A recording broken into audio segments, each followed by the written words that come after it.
দানটা হতে হবে কেবলমাত্র আল্লাহরে খুশি করার জন্য। মনে রাখেন, এটা হলো এক নম্বর কি, দানটা হতে হবে কারে খুশি, জোরে কোন। আল্লাহ পাক বলছেন, ওয়ামা তুনফিকুনা ইল্লা ইবতিগা ওয়াজহিল্লাহ, তোমরা যা কিছু খরচ করো তাতে আল্লাহর সন্তুষ্টি লাভ করা ছাড়া মনের মধ্যে অন্য কিছু যেন লক্ষ্য না থাকে, শুধুমাত্র আল্লাহর সন্তুষ্টি মনের মধ্যে তোমরা রাখবে। আর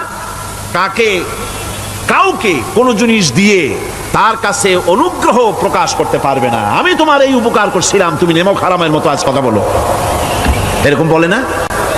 কাউকে কিছু দিয়ে অনুগ্রহ প্রকাশ করবা না, তার মনে ব্যথা দিবা না।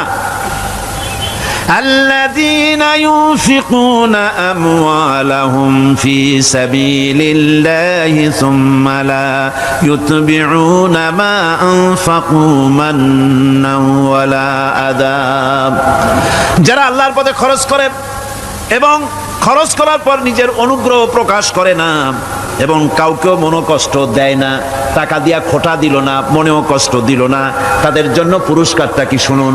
আল্লাহ পাক বলেন পুরস্কার হচ্ছে লাহুম আজরুহুম ইনদা রাব্বিহিম ওয়ালা খাউফুন আলাইহিম ওয়ালা হুম ইয়াহজানুন, ওদের জন্য তার পরওয়ারদিগারের কাছে রয়েছে বিরাট পুরস্কার, আজরে আজিম।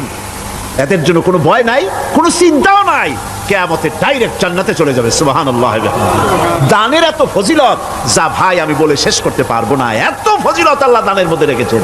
ত্যাগেই তো শান্তি, ভোগে শান্তি নাই, মজা কিসে, জোরে কর না, মজা কিসে, ত্যাগের ভিতরেই মজা।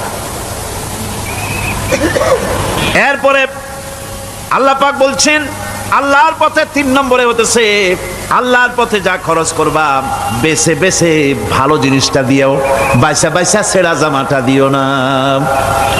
পকেটে হাত দিয়া দান করবে, পকেটে হাত দিয়া হাত আর